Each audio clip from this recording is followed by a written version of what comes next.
Hello, everybody. Thank you so much for tuning in today. This is the Bodega Cat Book Club Spiritual Edition.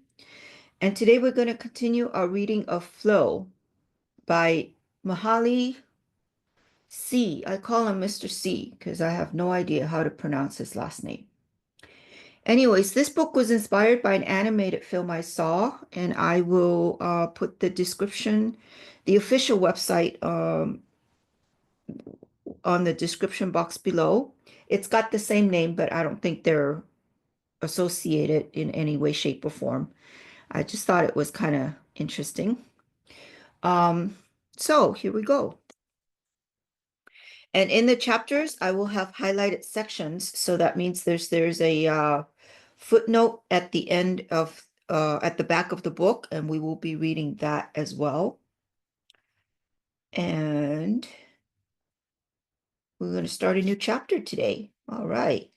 Moving right along. Chapter 6, The Flow of Thought. Let me move the camera in a little bit here. If you have a book, you can follow with us with your book. If not, you could follow with us here on the camera. Okay. The good things in life do not come only through the senses. Some of the most exhilarating experiences we undergo are generated inside the mind, triggered by information that challenges our ability to think rather than from the use of sensory skills. As Sir Francis Bacon noted almost 400 years ago, wonder, which is the seed of knowledge, is the reflection of the purest form of pleasure. Just as there are flow activities corresponding to every physical potential of the body, every mental operation is able to provide its own particular form of enjoyment. Among the many intellectual pursuits available, reading is currently perhaps the most often mentioned flow activity around the world. Solving mental puzzles is one of the oldest forms of enjoyable activity, the precursor of philosophy and modern science. Some individuals have become so skilled at interpreting musical notation that they no longer need to listen to the actual notes to enjoy a piece of music, and prefer reading the score of a symphony to hearing it. The imaginary sounds dancing in their minds are more perfect than any actual performance could be. Similarly, people who spend much time with art come to appreciate increasingly the effective historical and cultural aspects of the work they are viewing. Occasionally, more than they enjoy its purely visual aspects. As one professional involved in the arts expressed it, works of art that I personally respond to have behind them a lot of conceptual, political, and intellectual activity. The visual representations are really signposts to this beautiful machine that has been constructed unique on the earth and is not just a rehashing of visual elements, but is really a new thought machine that an artist, through visual means and combining his eyes with his perceptions, has created. All right, let's read some of the footnotes back there. Okay. Reading in the interviews conducted by Professor Massimini around the world, reading books was the most often mentioned flow activity, especially in traditional groups undergoing modernization. Massimini, Mr. C., and Delfave, 1988, page 74 and 75. See also the study by Nell of how reading provides enjoyment, 1988. Mental puzzles. The Dutch historian Johan Huizinga, 1939-1970, argued that science and scholarship in general originated in riddling games. Interesting. Works of art. That quote about works of art is from Mr. C. and Robinson in Press.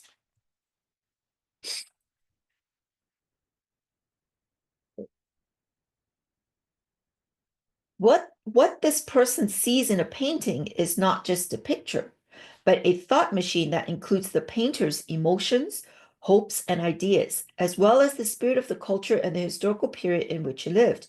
With careful attention, one can discern a similar mental dimension in physically enjoyable activities like athletics, food, or sex.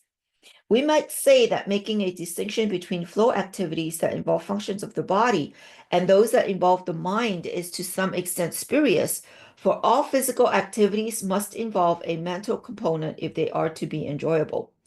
Athletes know well that to improve performance beyond a certain point, they must learn to discipline their minds. And the intrinsic rewards they get include a lot more than just physical well being. They experience a sense of personal accomplishment and increased feelings of self esteem. Conversely, most mental activities also rely on physical dimension. Chess, for instance, is one of the most cerebral games there is. Hmm. I would argue Go, the Chinese game Go, Go, Go, is also very mental. Uh, uh, Yet, advanced chess players train by running and swimming because they are aware that if they are physically unfit, they will not be able to sustain the long periods of mental concentration that chess tournaments require. Oh, that's interesting. I didn't know that. Chess would be like a professional athlete, wouldn't it? Incorporates the physical and mental. That's interesting. Never thought about it that way. In yoga, the control of consciousness is prepared for by learning to control bodily processes, and the former blends seemingly seamlessly into the latter. Thus, although flow always involves the use of muscle and nerve, on the one hand, the will, thought, and feelings on the other, it does make sense to differentiate a class of activities that are enjoyable because they order the mind directly, rather than through the mediation of bodily feelings. These activities are primarily symbolic in nature, in that they depend on natural languages, mathematics, or some other abstract notation system like the computer language, to achieve the ordering effects in the mind. A symbolic system is like a game in that it provides a separate reality, a world of its own where one can perform actions that are permitted to occur in that world, and that would not make much sense anywhere else. In symbolic systems, the action is usually restricted to the mental manipulation of concepts. To enjoy mental activity, one must meet the same conditions that make physical activities enjoyable. There must be skill in a symbolic domain. There have to be rules, a goal, a way of obtaining feedback.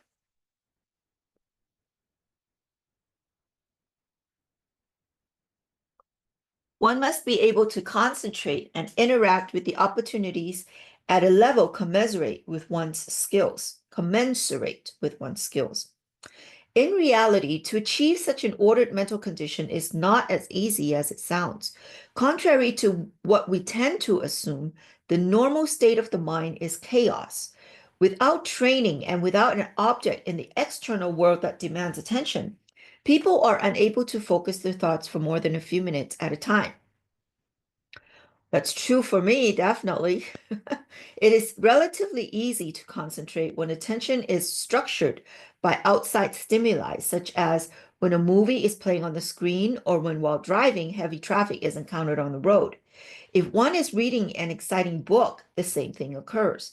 But most readers still begin to lose concentration after a few pages, and their minds wander away from the plot.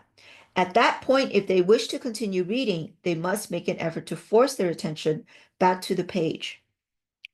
I think just a side note, one of the advantages of me reading out loud is precisely that. I'm able to concentrate for half an hour, 40-minute, 45-minute, an hour, however long it takes to read, a segment. Because sometimes when I read silently by myself, I find my mind wanders more than once. Or I'll skip, I'll speed read and I'll miss things. If I speed read, I miss things. I feel like. Just a side note there. We don't usually notice how little control we have over the mind because habits channel psychic energy so well that thoughts seem to follow each other by themselves without a hitch. Oh, sorry, lost my concentration there for a minute. Okay. After sleeping, we regain consciousness in the morning when the alarm rings and then walk to the bathroom and brush our teeth. The social roles culture prescribes then take care of shaping our minds for us. And we generally place ourselves on automatic pilot pill. Oh, sorry. Automatic pilot till the end of the day.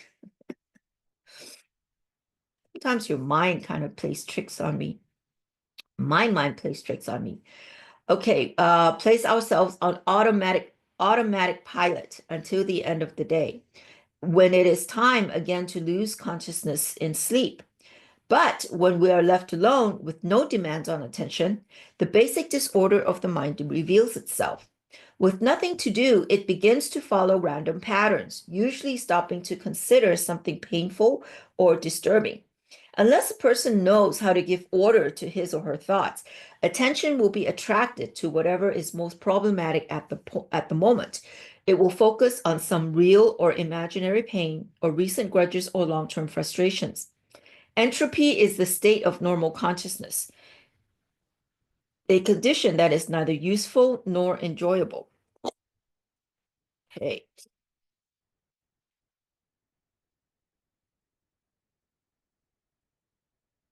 The normal state of mind is chaos. I couldn't find this particular phrase in there, so I'm just going to read this footnote.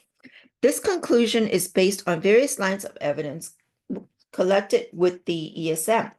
For example, of all the things teenagers do, thinking is the least intrinsically motivating activity, and one of the highest on negative effect and on passivity.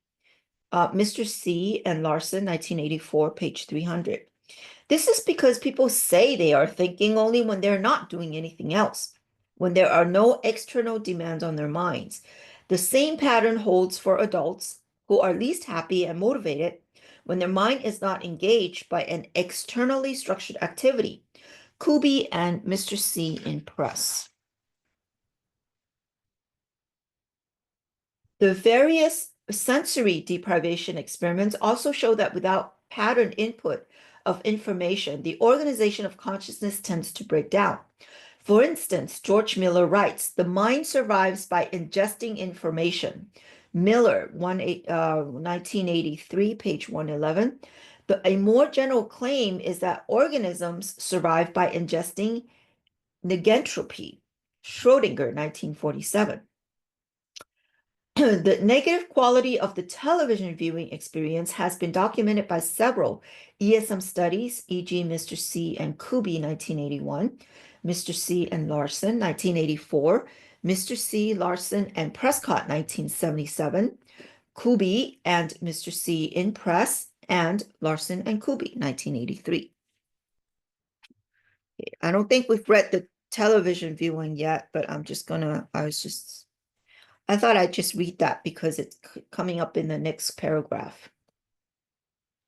To avoid this confusion, people are naturally eager to fill their minds with whatever information is readily available, as long as it distracts attention from turning inward and dwelling on negative feelings.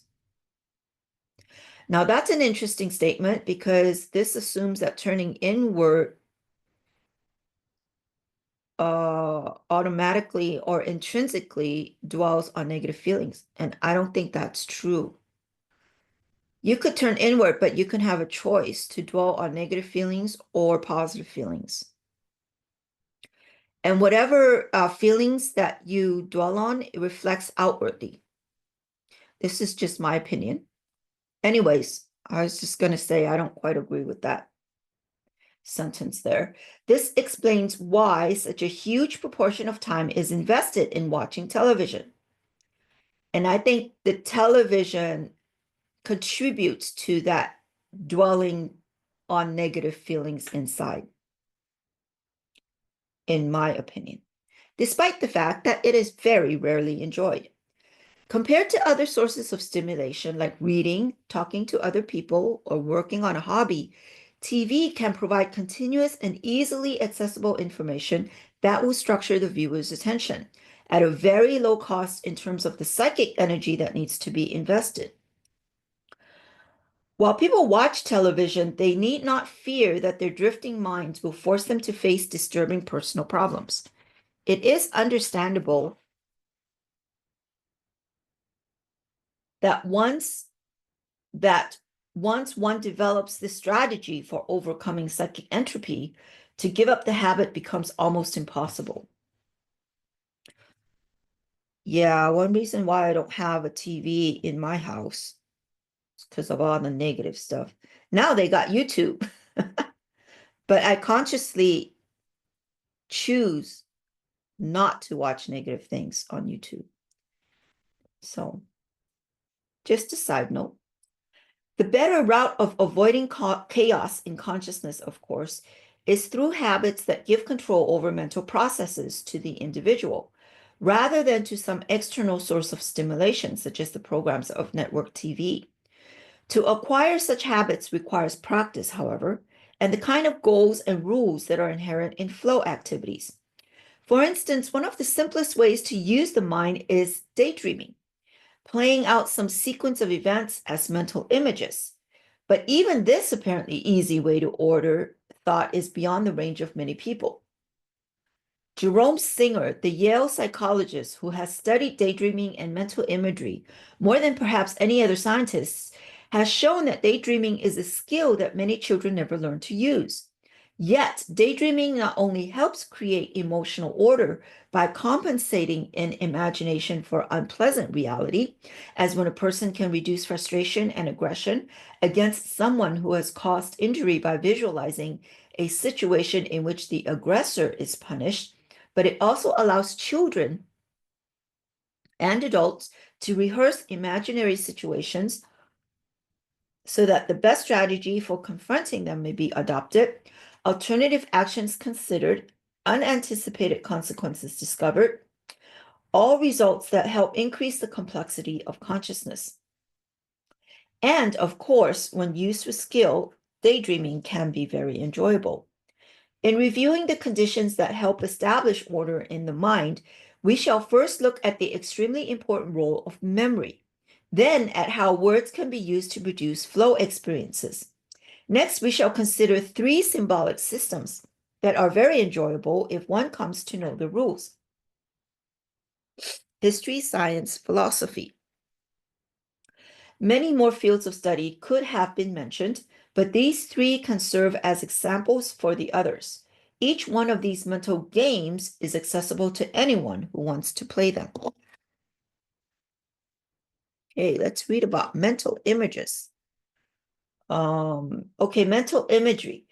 For some of Singer's work on daydreaming, see Singer 1966, 1973, 1981, and Singer and Switzer 1980. In the last decade, a widespread mental imagery movement has developed in the US.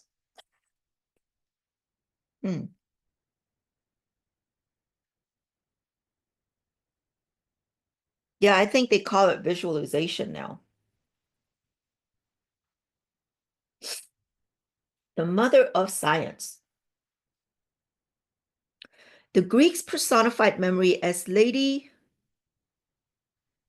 Mnemosyne, Mnemosyne, Mnemosyne, Mnemosyne. I think the M is silent. So if the M is silent, then it's Mnemosyne. Mnemosyne. Mother of the nine muses, she was believed to have given birth to all the arts and sciences.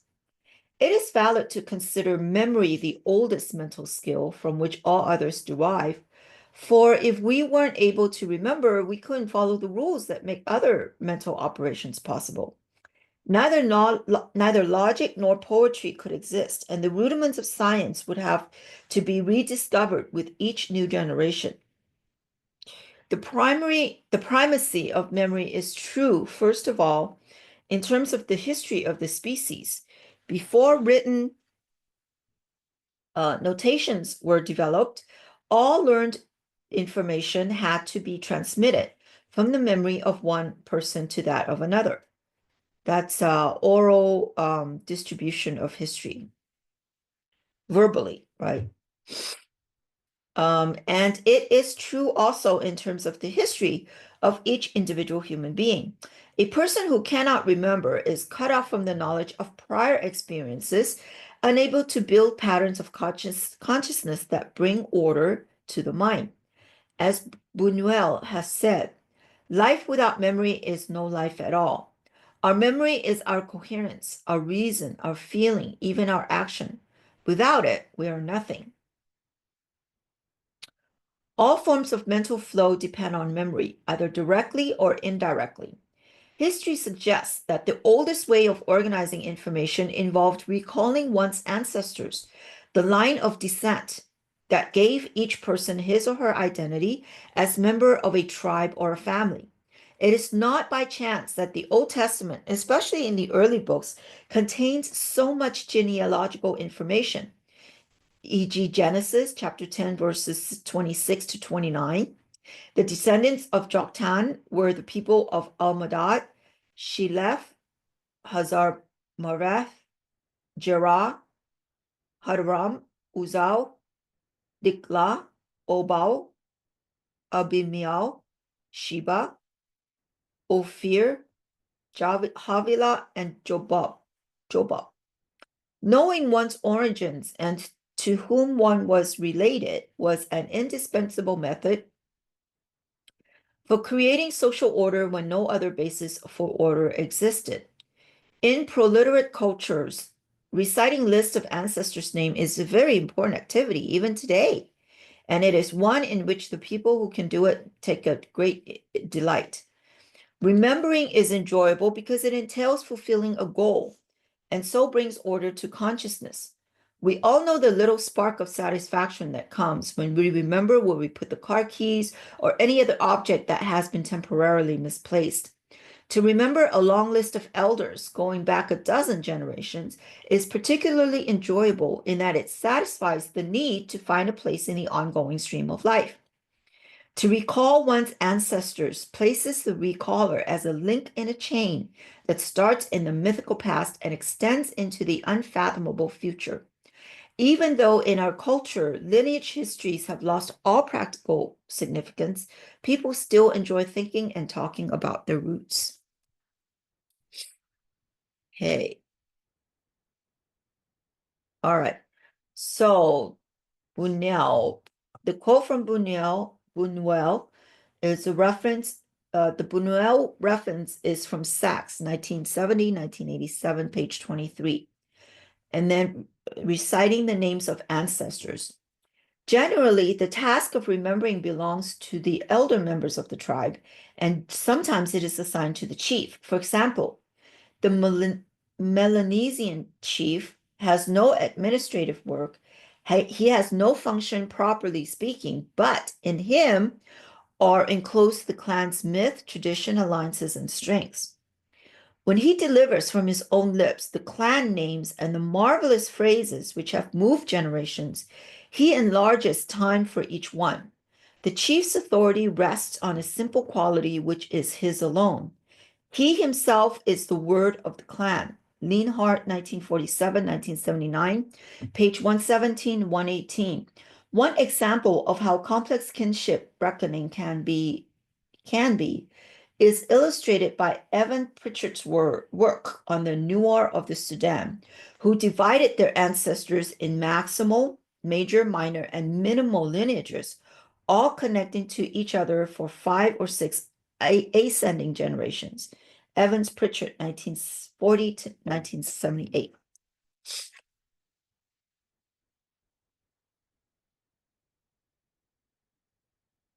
Okay. All right. Okay, I read that. And okay, I read that. Just trying to find out where I am. Okay, here we go. It was not only the origins that our ancestors had to commit to memory, but all other facts bearing on their ability to control the environment. List of edible herbs and fruits, health tips, rules of behavior, patterns of inheritance, laws, geographical knowledge, rudiments of technology, and pearls of wisdom were all bundled into easily remembered sayings or verse. Before printing became readily available in the last few hundred years, much of human knowledge was condensed in forms similar to the alphabet song, which puppets now sing on children's television shows such as Sesame Street. According to Johann Huizinga, the great Dutch cultural historian, among the most important precursors of systemic knowledge were riddling games. In the ancient cultures, the elders of the tribe would challenge each other to contests in which one person sang a text filled with hidden references, and the other person had to interpret the meaning encoded in the song. A competition between expert riddlers were often the most stimulating intellectual event the local community could witness. The forms of the riddle anticipated the rules of logic, and its content was used to transmit factual knowledge our ancestors needed to preserve. Some of the riddles were fairly simple and easy, like the following rhyme, sung by ancient Welsh minstrels and translated by Lady Charlotte Guest. Discover what it is, the strong creature from before the flood. Without flesh, without bone, without vein, without blood, without head, without feet, in wind, in field, in forest, without hand, without foot, it is also as wide as the surface of the earth. And it was not born, nor was it seen. The answer in this case is the wind. Oh, I was thinking of water because it's before the flood. Hmm. Oh, well. That shows how smart I am. Other riddles that the Druids and minstrels committed to memory were much longer and more complex and contained important bits of secret lore disguised in cunning verses. Robert Graves, for instance, thought that the early wise men of Ireland and Wales stored their knowledge in poems that were easy to remember. Often they used elaborate secret codes, as when the names of trees stood for letters and a list of trees spelled out words. Lines 67 to 70 of the Battle of the Trees, a strange, long poem sung by ancient Welsh minstrels. The alders in the front line began the affray. Willow and rowan tree were tardy in array. Encoded the letters F, which in the secret Druid alphabet was represented by the alder tree, S, willow, L, rowan. In this fashion, few Druids who knew how to use letters could sing a song ostensibly referring to a battle among the trees of the forest, which actually spelled out a message only initiates could interpret. Of course, the solution of riddles does not depend exclusively on memory. Specialized knowledge and a great deal of imagination and problem-solving ability are also required. But without a good memory, one could not be a good riddle master, nor could one become proficient in any other mental skills. As far back as there are records of human intelligence, the most prized mental gift has been a well-cultivated memory. My grandfather at 70 could still recall passages from the 3,000 lines of the Iliad he had to learn by heart in Greek to graduate from high school. Wow, that's impressive. Whenever he did so, a look of pride settled on his features as his unfocused eyes ranged over the horizon. With each unfolding cadence, his mind returned to the years of his youth. The words evoked experiences he had had when he first learned them. Remembering poetry was for him a form of time travel. For people in his generation, knowledge was still synonymous with memorization. Only in the past century, as written records have become less expensive and more easily available, has the importance of remembering dramatically declined. Nowadays, a good memory is considered useless except for performing on some game shows or for playing Trivial Pursuit. But for a person who has nothing to remember, life can become severely impoverished. The possibility was completely overlooked by educational reformers early in this century, who, armed with research results, proved that rote learning was not an efficient way to store and acquire information. As a result of their efforts, rote learning was phased out of the schools. The reformers would have had justification if the point of remembering was simply to solve practical problems. But if control of consciousness is judged to be at least as important as the ability to get things done, then learning complex patterns of information by heart is by no means a waste of effort. A mind with some stable content to um, sorry, a mind with some stable content to it is much richer than one without. It is a mistake to assume that creativity and rote learning are incompatible. Some of the most original scientists, for instance, have been known to have memorized music, poetry, or historical information extensively. A person who can remember stories, poems, lyrics of songs, baseball statistics, chemical formulas, mathematical operations, historical dates, biblical passages, and wise quotations has many advantages over one who has not cultivated such a skill. The consciousness of such a person is dependent of the order that may or may not be provided by the environment. She can always amuse herself and find meaning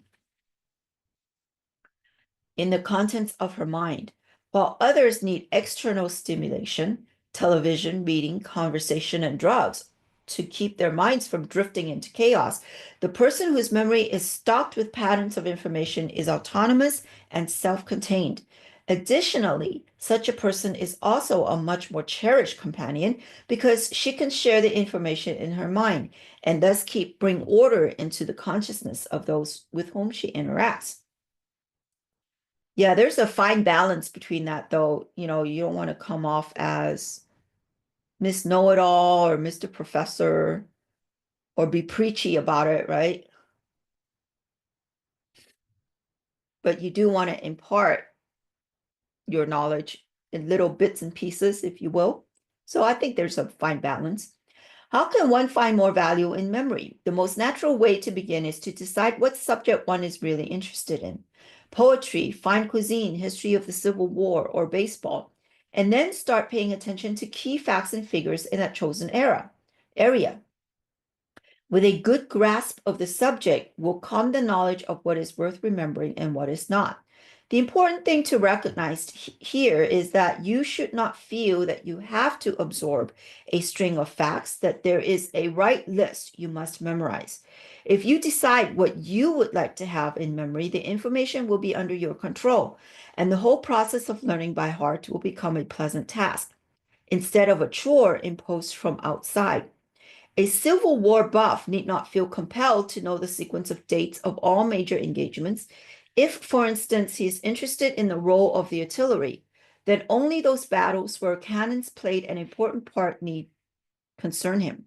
Some people carry with them the text of choice poems or quotations written on pieces of paper to glance over whenever they feel bored or dispirited. It is amazing what a sense of control it gives to know that favorite facts or lyrics are always at hand.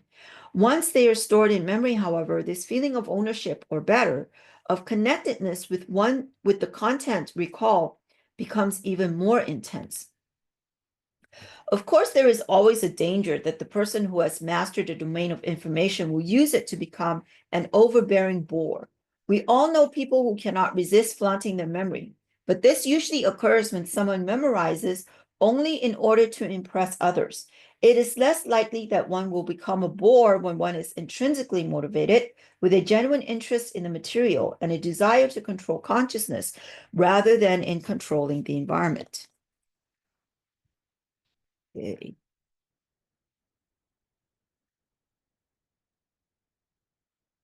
Oh my, I missed a lot of the um I missed a lot of the notes. Sorry about that. Interesting. Didn't I? Let me see if I probably did. Oh yeah, I did. Okay. I highlighted it, but I completely missed it. All right, so let's go back. We talked about the riddles.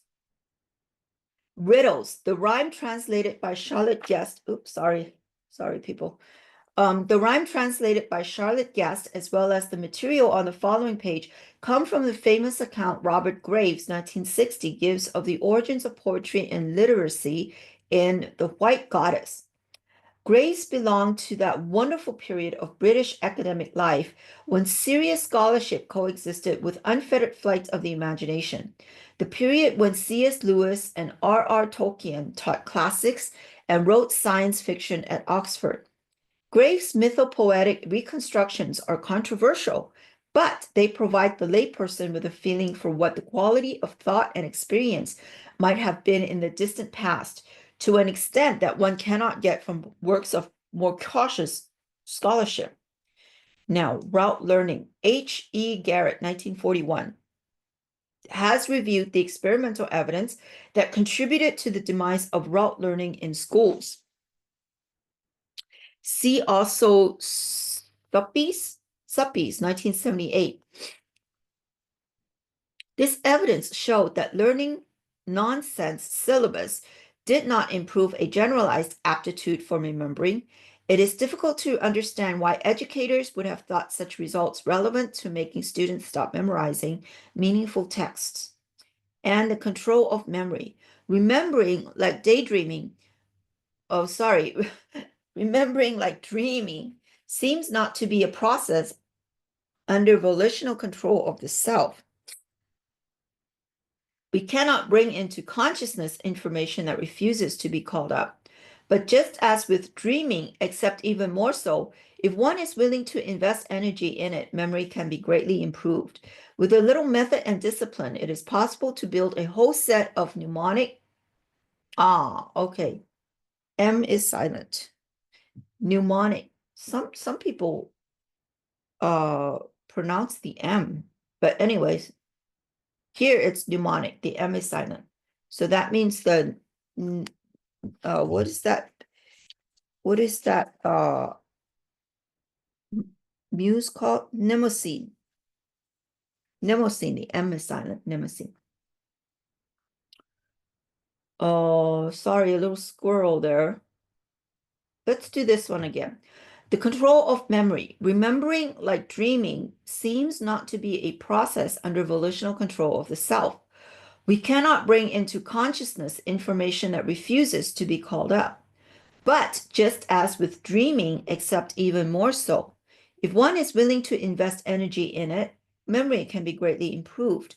With a little method and discipline, it is possible to build a whole set of mnemonic devices to help remember material that otherwise would be forgotten. For a recent review of how some of these methods were used in antiquity and the Renaissance, see Spence, 1984. Okay. Oh.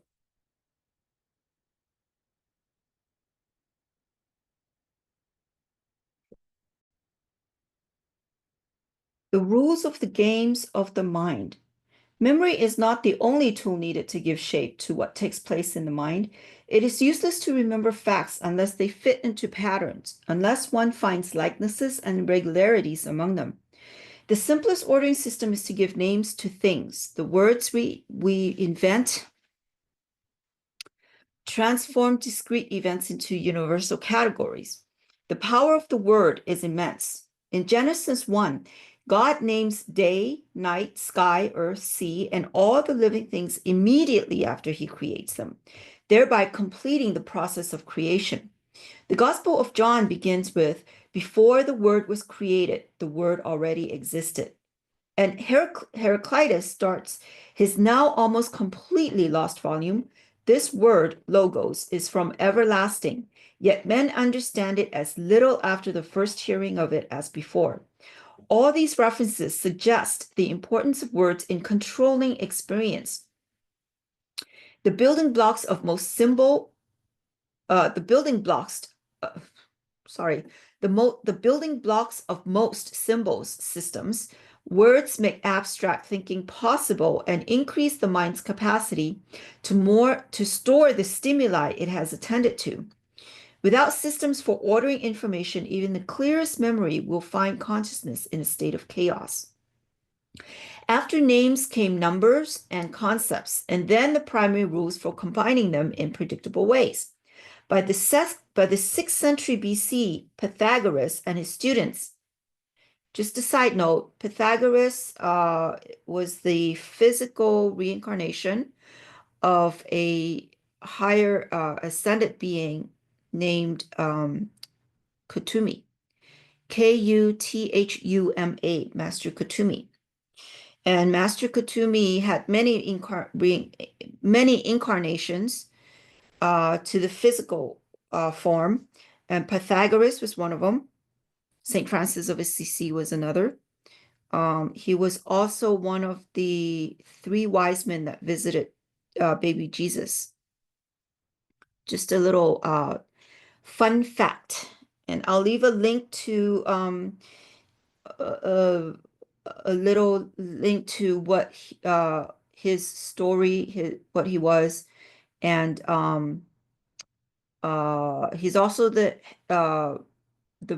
teacher and mentor of head of Astara, which is my spiritual community that I'm affiliated with at this time. I'll leave a link to that as well. Anyways, just a little fun fact there. Let's read that paragraph again. After names came numbers and concepts, and then the primary rules for combining them in predictable ways. By the 6th century BC, Pythagoras and his students had embarked on the immense ordering task that attempted to find common numerical laws binding together astronomy, geometry, music, and arithmetic. Not surprisingly, their work was difficult to distinguish from religion, since it tried to accomplish similar goals, to find a way of expressing the structure of the universe. 2,000 years later, Kepler and then Newton were still on the same quest. Theoretical thinking has never completely lost the imagistic, puzzle-like qualities of the earliest riddles. For example, Archytas, the 4th century BC philosopher and commander-in-chief of the city-state of Tarentum, now in southern Italy, proved that the universe had no limits by asking himself, suppose that I came to the outer limits of the universe. If I now thrust a stick, what would I find? Archytas thought that the stick must have projected out into space, but in that case, there was space beyond the limits of the universe, which meant that the universe had no bounds. If Archytas's reasoning appears primitive, it is useful to recall that the intellectual experiments Einstein used to clarify to himself how relativity worked concerning clocks seen from trains moving at different speeds were not that different. Besides stories and riddles, all civilizations gradually developed more systematic rules for combining information in the form of geometric representations and formal proofs. With the help of such formulas, it became possible to describe the movement of the stars, predict precisely seasonal cycles, and accurately map the Earth. Abstract knowledge, and finally what we know as experimental science, grew out of these rules. It is important to stress here a fact that is all too often lost sight of. Philosophy and science were invented and flourished because thinking is pleasurable. If thinkers did not enjoy the sense of order that the use of syllogisms and numbers creates in consciousness, it is very unlikely that now we would have the disciplines of mathematics and physics. This claim, however, flies in the face of most current theories of cultural development. Historians imbued with variants of the precepts of material determinism hold that thought as shaped by what people must do to make a living. The evolution of arithmetic and geometry, for instance, is explained almost exclusively in terms of the need for accurate astronomical knowledge and for the irrigational technology that was indispensable in maintaining the great hydraulic civilizations located along the course of large rivers like the Tigris, the Euphrates, the Indus, the Changjiang, the Yangtze, and the Nile. For these historians, every creative step is interpreted as the product of extrinsic forces, whether they be wars, demographic pressures, territorial ambitions, market conditions, technological necessity, or the struggle for class supremacy. External forces are very important in determining which new ideas will be selected from among the many available, but they cannot explain their production. It is perfectly true, for instance, that the development and application of the knowledge of atomic energy were expedited enormously by the life and death struggle over the bomb between Germany on the one hand and England and the United States on the other. But the science that formed the basis of nuclear fission owed very little to the war. It was made possible through knowledge laid down in more peaceful circumstances. For example, in the friendly exchange of ideas European physicists had over the years in the beer garden turned over to Niels Bohr and his scientific colleagues by a brewery in Copenhagen. Okay, there are some footnotes, so let me read those first. Okay. The reference to Archytas and his thought experiments is from D. Santillana,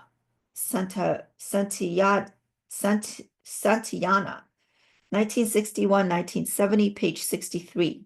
The evolution of arithmetic and geometry.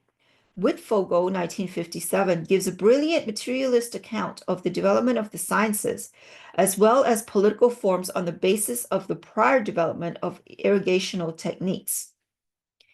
And the new cultural products are developed more for the sake of enjoyment than out of necessity, is argued in Mr. C, 1988. This seems to be true even in the instruction. Oh, sorry. Getting a little tired here. This seems to be true even in the introduction of such basic techniques as the use of metals.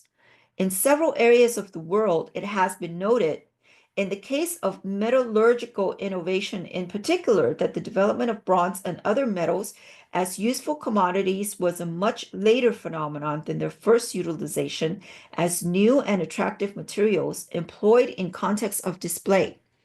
In most cases, early metallurgy appears to have been practiced primarily because products have novel properties that make them attractive to use as symbols and as personal adornments and ornaments in a manner that, by focusing attention, could attract or enhance prestige. Renfrew, 1986, page 144 and 146.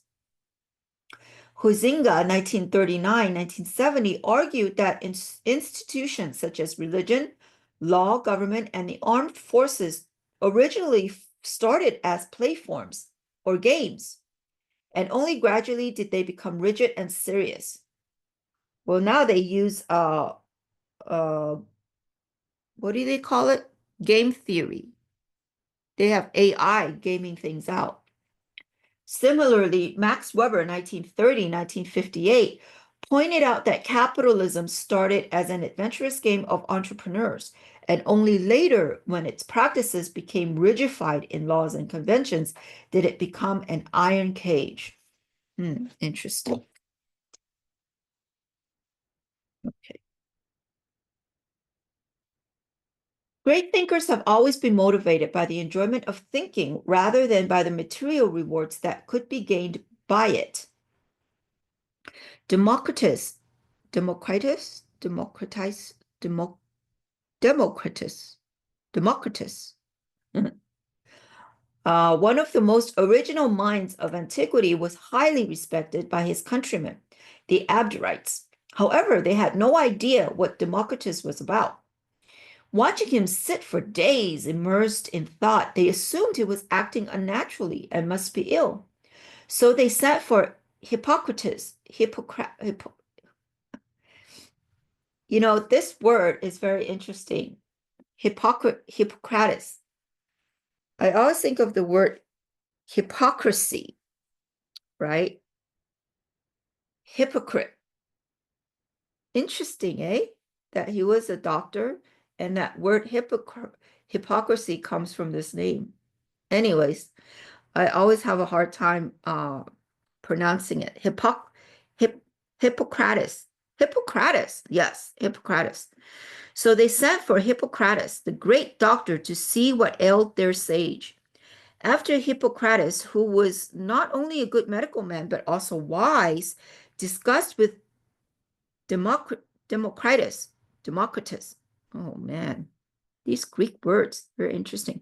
The absurdities of life, he reassured the townspeople that their philosopher was, if anything, only too sane.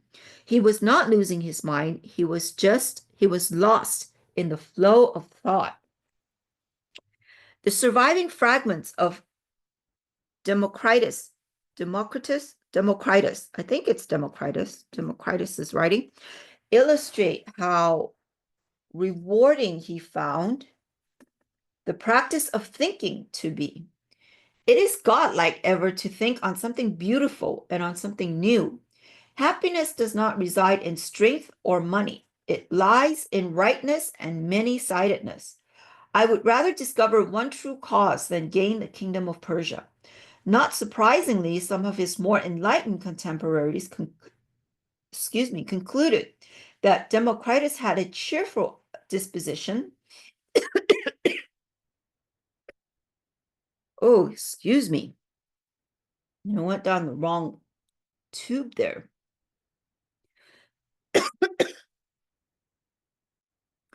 And said that he called cheerfulness often confidence that that is a mind devoid of fear, the highest good. In other words, he enjoyed life because he had learned to control his consciousness. Democritus. Oh. Okay, well, however you pronounce it, was neither the first nor the last thinker to be lost in the flow of mind. Philosophers have frequently been regarded as being absent-minded, which of course means not that their minds were which of course means not that their minds were lost, but that they had temporarily tuned out of everyday reality to dwell among the symbolic forms of their favorite domain of knowledge. When Kant supposedly placed his watch in a pot of boiling water while holding an egg in his hand to time its cooking, all his psychic energy was probably invested in bringing abstract thoughts into harmony, leaving no attention free to meet the incidental demands of the concrete world. The point is that playing with ideas is extremely exhilarating. Not only philosophy, but the emergence of new scientific ideas is fueled by the enjoyment one obtains from creating a new way to describe reality. The tools that make the flow of thought possible are common property and consist of the knowledge recorded in books available in schools and libraries. A person who becomes familiar with the conventions of poetry or the rules of calculus can subsequently grow independent of external stimulation. She can generate ordered trains of thought regardless of what is happening in external reality. When a person has learned a symbolic system well enough to use it, she has established a portable, self-contained world within the mind. Excuse me, my allergies acting up today. Okay. Sometimes having control over such an internalized symbol system can save one's life. It has been claimed, for instance, that the reason there are more poets per capita in Iceland than in any other country of the world is that reciting the sagas became a way for the Icelanders to keep their consciousness ordered in an environment exceedingly hostile to human existence. For centuries, the Icelanders have not only preserved in memory, but also added new verses to the epics chronicling the deeds of their ancestors. Isolated in the freezing night, they used to chant their poems huddled around fires in precarious huts, while outside the winds of the interminable Arctic winters howled. If the Icelanders had spent all those nights in silence listening to the mocking wind, their minds would have soon filled with dread and despair. By mastering the orderly cadence of meter and rhyme and encasing the events of their own lives in verbal images, they succeeded instead in taking control of their experiences. In the face of chaotic snowstorms, they created songs with form and meaning. To what extent did the sagas help the Icelanders endure? Would they have survived without them? There is no way to answer these questions with certainty, but who would dare to try the experiment?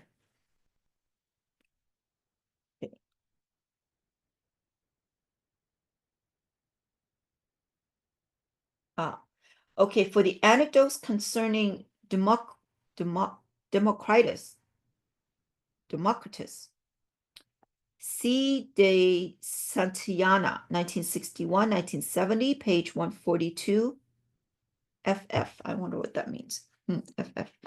For an introduction to the sagas of Iceland, see Schooley Johnson's 1930 collection.